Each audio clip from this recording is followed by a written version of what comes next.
ஆன்மீக சொந்தங்கள் அனைவருக்கும் அன்பான காலை வணக்கம். நாம் நம்மளுடைய சேனலில் தொடர்ந்து நிறைய சுவாரஸ்யமான ஆன்மீகம் சார்ந்த தகவல்களை தாங்க பார்த்துட்டு வந்துட்டு இருக்கோம். அந்த வரிசையில் இந்த பதிவில் என்ன பார்க்க போகிறீங்க அப்படின்னா, துளாராசி நேயர்களுக்கு பிறந்திருக்கக்கூடிய புதிய ஆங்கில மாதமான ஜனவரி மாதம் எப்படி இருக்க போகுது, என்னென்ன விஷயங்கள் உங்களுக்கு சாதகமாக நடக்க இருக்குது, அதை பற்றி தான் தெளிவாக இப்போ நீங்கள் பார்க்க போகிறீங்க. ஸோ இந்த ஜனவரி பார்த்திங்கன்னா துளாராசி நேயர்களுக்கு ஒரு சிறப்பான ஒரு மாதம் அப்படின்னு தான் சொல்லணும். ஏன்னா 2026 உங்களுக்கு ஒரு அற்புதம் கொடுக்கக்கூடிய ஆண்டு அப்படின்னு தான் எடுத்துக்கணுங்க. ஸோ இந்த ஆண்டு வரைக்கும், அதாவது 2025ஓட உங்களுடைய கஷ்டங்கள் எல்லாமே வந்து காணாமல் போயிடுச்சு. 2026 உங்களுக்கு பிறந்ததுலேருந்து எல்லா வகையிலையுமே நல்ல ஒரு வளங்கள் வந்து சேர்க்கக்கூடிய வகையில் தான் வந்து இருக்குது. ஸோ அது என்னென்ன வகைகளில் எந்தெந்த மாதத்தில் வந்து நடக்க போகுது அப்படின்றது அந்தந்த மாதத்தில் இருக்கக்கூடிய கிரகநிலைகளுக்கு ஏற்ப மாறுபடும். ஸோ அப்படி என்ன பலன்கள் ஜனவரியில் உங்களுக்கு கிடைக்க போகுது அப்படின்றத தொடர்ந்து பார்த்து தெரிஞ்சுக்கலாம். வீடியோக்குள்ளே போகிறதுக்கு முன்னாடி நீங்கள் இன்னும் நம்ம சேனலை சப்ஸ்கிரைப் பண்ணாமல் இருக்கீங்க அப்படின்னா மறக்காமல் சேனலை சப்ஸ்கிரைப் பண்ணிக்கோங்க. கூடவே பக்கத்தில் இருக்கிற பெல் சிம்பிளையும் கிளிக் பண்ணிக்கோங்க. அப்போ தான் நாங்கள் போடக்கூடிய வீடியோக்கள் எல்லாமே உங்களுக்கு நோட்டிஃபிகேஷன் உடனுக்குடன் வந்தடையும். நீங்களும் பார்த்து பயன்பெறலாம். வாங்க வீடியோக்குள்ளே போகலாம். 2026ஆம் ஆண்டு ஜனவரி மாதத்தினுடைய தொடக்கத்தில் கிரகநிலைகள் பார்த்தீங்கன்னா, ரிஷபராசியில் சந்திர பகவான் இருக்கிறாரு, மிதுன ராசியில் குரு பகவானும், சிம்ம ராசியில் கேது பகவானும், தனுசு ராசியில் பார்த்தீங்கன்னா சூரியன், செவ்வாய், புதன், சுக்கிரன் 4 கிரகங்களும் கூட்டணியோடு இருக்கிறாங்க. அதே போல் கும்பத்தில் பார்த்தீங்கன்னா ராகு பகவான், மீனத்தில் சனி பகவான் இருக்கிறாரு. ஸோ இந்த கிரகங்களுடைய அடிப்படையில் துளாராசி என்பர்களுக்கு இந்த ஜனவரி மாதம் ஒரு அட்டகாசமான பலன்களை வந்து கொடுக்க இருக்குது அப்படின்னு தான் சொல்லணும். அதாவது நிறைய யோகங்கள் நிறைந்த ஒரு மாதமாக வந்து கண்டிப்பாக இருக்கும். ஏன்னா துளாராசினியர்களுக்கு அதிபதியாக இருக்கக்கூடிய கிரகம் யாருன்னா சுக்கிர பகவான் தான். இந்த சுக்கிர பகவானுடைய அனுகிரகம் இனி உங்களுக்கு வந்து கிடைக்குங்க. ஸோ சுக்கிரனுடைய அனுகிரகம் கிடைச்சிருச்சு அப்படின்னாவே போதும், நான் உங்களுடைய வாழ்க்கை அப்படியே வந்து மாறிடும். ஏன்னா சுக்கிரன் பார்த்தீங்கன்னா அழகு, ஆடம்பரம், செல்வாக்கு, கலை, இதுக்கு தான் அதிபதியாக இருக்கக்கூடியவர். ஸோ அவர் வந்து உங்களுக்கு நல்ல ஒரு அருள் கொடுக்குறாரு, அனுகிரகம் கொடுக்குறாரு. அப்படிங்கும் பொழுது உங்களுடைய வாழ்க்கை எப்படி இருக்கும் யோசிச்சு பாருங்களேன். செல்வ செழிப்புகள் அதிகமாகும். நீங்கள் நினைக்கிறது எல்லாமே நடக்கும். நீங்கள் என்ன நினைக்கிறீங்களோ அதெல்லாம் செயல்படுத்தலாம். ஸோ அந்த மாதிரி ஒரு நல்ல அமைப்பு ஆனது இப்போ இருக்குது. மேலும் ராசிக்கு அதிபதியான சுக்கிரன் 3வது இடத்துல அமர்றாருங்க. 3வது இடத்துல அமரும் பொழுது உங்களுக்கு நல்ல மாற்றம் இருக்கும். ஏன்னா தனக்காரகனான குரு பகவானை வந்து பார்க்குறாரு. ஸோ இந்த மாதம் முழுக்க உங்களுக்கு நல்ல பணவரவு இருக்கும். தொழிலெலாம் நல்ல லாபம் கிடைக்கும். தொழில் சூப்பராக இருக்கும். ஸோ அதே மட்டும் இல்லாமல் உங்களுடைய பேச்சிலையும் நல்ல ஒரு இனிமை இருக்கும். உங்களுடைய வார்த்தைகள் பார்த்திங்கன்னா இனிமையாக இருக்கும். அதை கேட்குறவங்களுக்கு ரொம்ப நல்லா இருக்கும். அவங்க நீங்கள் பேசக்கூடிய விஷயங்கள் சரியாக இருக்கும். அதை கேட்கும் பொழுது அவங்களுடைய மனசில் ஒரு மாற்றம் கிடைக்கும். நீங்கள் என்ன பேசினாலும் அவங்க ஏற்றுப்பாங்க. ஸோ அந்த மாதிரியான ஒரு சூழ்நிலை, உங்களுடைய வார்த்தைகளில் இருக்கக்கூடிய இனிமை வந்து வேறு யாருக்கிட்டையும் கிடைக்காது அப்படின்னு தான் சொல்லணும். ஸோ அந்த அளவுக்கு வந்து நல்ல ஒரு இனிமை இருக்கும். அதே மாதிரி கம்யூனிகேஷனும் பார்த்திங்கன்னா ரொம்ப சிறப்பாக இருக்குங்க. ஒரு எந்த இடத்துல எப்படி பேசணுமோ அப்படி வந்து பேசுவீங்க. ஸோ இனிமையாக பேச வேண்டிய இடங்களாக இருந்தாலுமே கூட உங்களுடைய கம்யூனிகேஷன் ரொம்ப ஸ்ட்ராங்காக இருக்கும். பார்க்கறதுக்கு வந்து கேட்கறதுக்கும் ரொம்ப கம்பீரமாக இருக்கும். அற்புதமாக இருக்கும். பயப்படாதீங்க. நல்ல ஒரு மாற்றங்களை துளாராசினிகளில் பார்ப்பீங்க. ஸோ துளாராசிக்காரங்க இந்த பதிவு பார்த்துட்ருக்கீங்க அப்படின்னா பதிவு எங்கேயும் ஸ்கிப் பண்ணாதீங்க, தொடர்ந்து பாருங்கள். ஏன்னா உங்களுடைய வாழ்க்கை எதிர்காலமே வந்து ரொம்ப சிறப்பாக இருக்குது அப்படின்னு தான் சொல்லணும். ஆரோக்கியத்தில் மட்டும் அப்பப்போ நல்லா அக்கறை செலுத்துங்க. சரியாக சாப்பிடுங்க, சரியாக தூங்குங்க. இதெல்லாம் வந்து ரொம்ப முக்கியம். ஏன்னா நம்ம வாழக்கூடிய வாழ்க்கை வந்து கொஞ்ச காலனாலும் ஆரோக்கியமாக இருக்கணும். ஸோ ஆரோக்கியத்தில் எந்த குறைபாடுகளும் இல்லாமல் பார்த்துக்கோங்க. அப்போ தான் நம்மளுடைய வாழ்க்கையும் வந்து நம்ம நினச்ச மாதிரி கொண்டு போக முடியும். ஏன்னா நமக்கு நோய்வாய்ப்பட்டுருக்கு, அடிக்கடி ஹாஸ்பிட்டல் போகிறோம், செலவு பண்ணுறோம். அப்படிங்கும் பொழுது நம்ம ஒரு இலக்கை வச்சுருப்போம், அதை அடைய முடியாமலே போயிடும். அதுக்குள்ளேயே நிறைய பிரச்சனைகள் வந்துடும். அதனால் இந்த விஷயத்தில் நீங்கள் கவனமாக இருக்கணும். சுக்கிரன் 3வது இடத்துல இருக்கிறார் அப்படின்றதுனால புதுசாக நிறைய ஒப்பந்தங்கள் வரும். உங்களோட வந்து கைகோர்த்து செயல்படுறதுக்கு நிறைய பேர் வந்து காத்துட்ருப்பாங்க. ஸோ சேர்ந்து இந்த பிஸ்னஸ் பண்ணலாமா, நம்ம ஏதாவது அந்த மாதிரியான விஷயங்கள்லாம் நடக்கும். கான்ட்ராக்ட் விஷயங்கள்லாம் நிறைய நடக்கும். அது கண்டிப்பாக அதை தாண்டி பார்த்தீங்கன்னா துளாராசிக்காரங்க இந்த 2026 நீங்கள் சொந்தமாக வீடு வாங்குவீங்க. இல்லை வீடு கட்டணும்னு நினைக்கிறீங்களா, கண்டிப்பாக வீடும் கட்டுவீங்க. வீடு சார்ந்த பிரச்சனை உங்களுக்கு கண்டிப்பாக இருக்கவே இருக்காதுங்க. அதை உங்களால் சரியாக செஞ்சு முடிக்க முடியும். நல்ல வாய்ப்பு கிடைக்கும், யோகம் இருக்குது. திருமணமாகாமல் இருக்கக்கூடிய துளாராசிக்காரங்களாம் பயப்படாமல் இந்த டைமில் வந்து முயற்சிகள் பண்ணுங்கள், திருமணமும் நடக்கும். திருமண யோகம் நல்லாவே இருக்குது. ஏன்னா காம திரிகோண ஸ்தானத்தில் தொடர்புகள் இப்போ உங்களுக்கு ஏற்படும். அப்படிங்கும் பொழுது திருமணம் வந்து நிறைய வரன்கள் வரும். அதனால் திருமணம் கண்டிப்பாக நடக்கும். திருமண பேச்சுவார்த்தைகள்லாம் வெற்றியாக முடியும். பணப்புழக்கம் நல்லாயிருக்கும். மனசுக்கு தைரியம் கிடைக்கும். எல்லா வகையிலையுமே வெற்றி.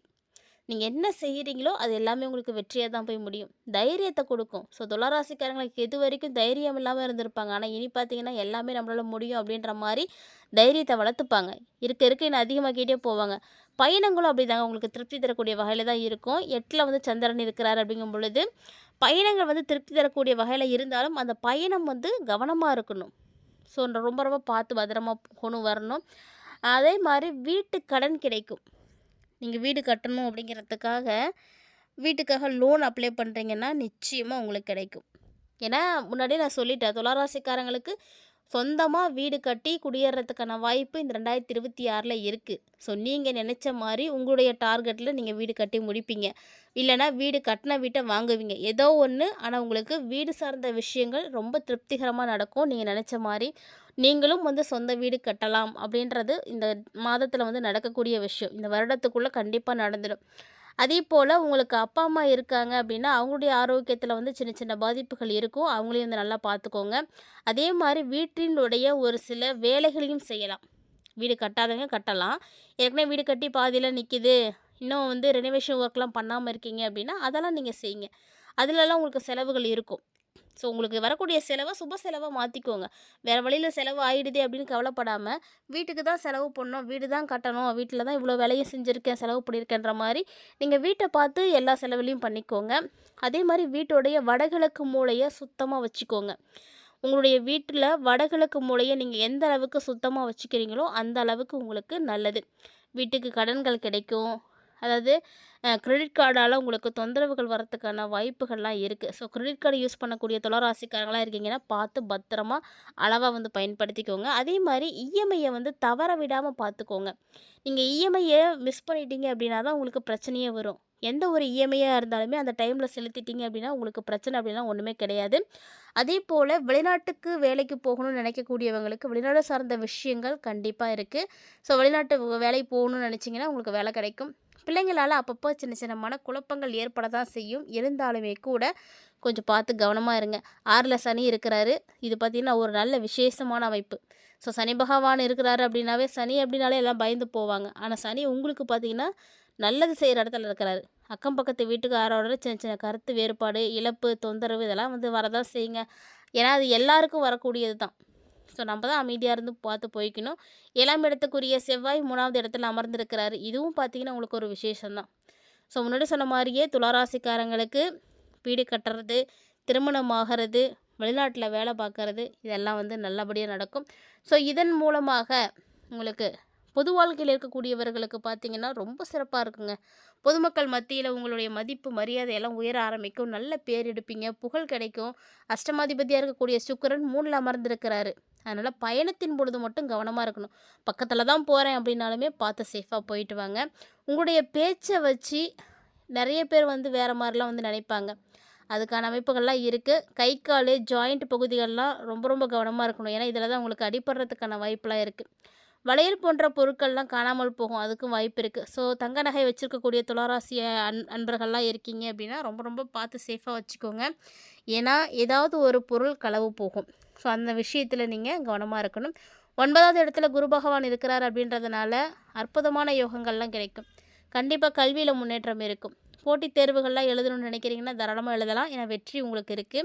அதே மாரி அம்மாவுடைய உடல் ஆரோக்கியத்தில அக்கறை எடுத்துக்கோங்க. மத்தவங்கள வந்து விமர்சித்து பேசாதீங்க. ஸோ நம்ம வாழ்க்கையில நமக்கு நடக்கக்கூடிய விஷயங்கள பேசுறதுக்கும், பார்க்கறதுக்குமே நேரம் இல்ல அப்படிங்கும்போது, அடுத்தவங்கள விமர்சிக்கிறதுக்கு நமக்கு வந்து அந்த அளவுக்கு எந்த ரைட்ஸும் கிடையவே கிடையாது. ஸோ இந்த ஒரு விஷயத்த வந்து நீங்க வந்து புரிஞ்சுக்கோங்க. மத்தவங்கள விமர்சித்து பேசுறத விட்டுட்டு, நமக்கு என்ன நல்லது பண்ணா நடக்குமோ அத செய்யுங்க. 10ஆம் இடத்துக்கு அதிபதியான சந்திர பகவான் 8ல அமர்ந்திருக்கிறாரு. ஸோ ஒரு சில அன்பர்களுக்கு வேலையில மாற்றங்கள் கிடைக்கும்.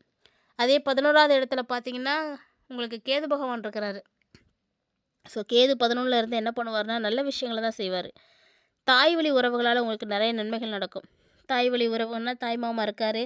இல்லைன்னா உங்களுக்கு பெரியம்மா, பெரியப்பாலாம் இருக்காங்க அப்படின்னா, அவங்க வழியில உங்களுக்கு நல்ல விஷயங்கள்லாம் நடக்கும். அவங்க உங்களுக்கு நிறைய உதவி பண்ணுவாங்க. தாய் வழி உறவுகளால யாராக இருந்தாலும் உங்களுக்கு நல்லது நடக்கும். கோர்ட்டு, கேஸு, வம்பு, வழக்கு என்ன இருந்தாலும் துளாராசிக்காரங்க இனிமேட்டுலாம் பயப்படாதீங்க. ஏன்னா எல்லாமே உங்களுக்கு தான் சாதகமாக முடிய போகுது. வெற்றி மேலே வெற்றிகள் கிடைக்கும். கம்யூனிகேஷன் மூலமாகவே நீங்கள் நிறைய வெற்றிகளை பார்த்துருவீங்க. பேசியே சாதிச்சுட்டு வந்துடுவீங்க எல்லாத்தையும். ஸோ அந்த மாதிரியான ஒரு அமைப்பு இருக்குது. 12ஆம் இடத்துக்கு அதிபதியான புதன் 3வது இடத்துல இருக்கிறார் அப்படின்றதுனால ஒரு சிலருக்கு இடமாற்றங்கள் சாத்தியமாகும். ஸோ வேற ஒரு இடத்துக்கு போய் நீங்கள் குடிபெயர்றதுக்கான வாய்ப்புகள்லாம் இருக்குது. ஸோ அந்த வாய்ப்பும் இந்த டைமில் இருக்கும். நினைத்த காரியங்கள் எல்லாமே நல்லபடியாக தாங்க நடக்கும். பயப்படுற அளவுக்குலாம் ஒன்றும் கிடையாது. ஆரோக்கியம் அப்பப்போ பாதிப்படையும், அதை மட்டும் பார்த்துக்கோங்க. அதே மாதிரி பயணத்தின் பொழுது கவனமாக இறங்குங்க. இளைய சகோதரர்கள்லாம் இருக்காங்க உங்களுக்கு அப்படின்னா அவங்களோடையும் ஒரு நல்ல ஒரு உறவுகளானது ஏற்படும். குடும்பத்தில் சுப செலவுகள் ஏற்படும். ஸோ சுப செலவுகள் அப்படின்றத நீங்கள் மன விருப்பத்தோடு தாராளமாக வந்து செய்யுங்க. ஏன்னா இந்த சுப செலவுகள் உங்களுடைய வாழ்க்கையை மாற்றி கொடுக்க போகுது அப்படின்னு தான் சொல்லணும். நீங்கள் இது வரைக்கும் பார்க்காத அளவுக்கு நல்ல மாற்றங்கள் எல்லாம் உங்களுக்கு உருவாக போகுதுங்க. ஸோ இந்த காலகட்டங்களில் துளாராசி நேயர்கள் நீங்கள் வழிபாடு செய்ய வேண்டிய கடவுள் யார் அப்படின்னா காலகலேஸ்வரர் வழிபாடு செய்யுங்க. ஸோ காலகலேஸ்வரர் வழிபாடு உங்களுக்கு நல்ல ஒரு ஏற்றத்தை கொடுக்கும். ஸோ இந்த பதிவில் நிறைய தகவல்களை பார்த்துருப்பீங்க. குறிப்பாக துளாராசி நேயர்களே நீங்கள் நிறைய விஷயங்களை தெரிஞ்சுட்ருப்பீங்கன்னு நினைக்கிறேன். வீடியோ பிடிச்சிருந்தால் லைக் பண்ணுங்கள், ஷேர் பண்ணுங்கள், மறக்காமல் கமெண்ட் பண்ணுங்கள். மேலும் இது போல் பல இன்ட்ரெஸ்டிங்கான தகவல்களை எல்லாம் நீங்கள் உடனுக்குடன் பார்த்து தெரிஞ்சுக்கணும் அப்படின்னு ஆசைப்பட்டீங்கன்னா மறக்காமல் சேனலை சப்ஸ்கிரைப் பண்ணிவிட்டு ஃபாலோ பண்ணிக்கோங்க. மீண்டும் மற்றும் ஒரு சுவாரஸ்யமான ஆன்மீக தலைப்பில் சந்திக்கலாம்.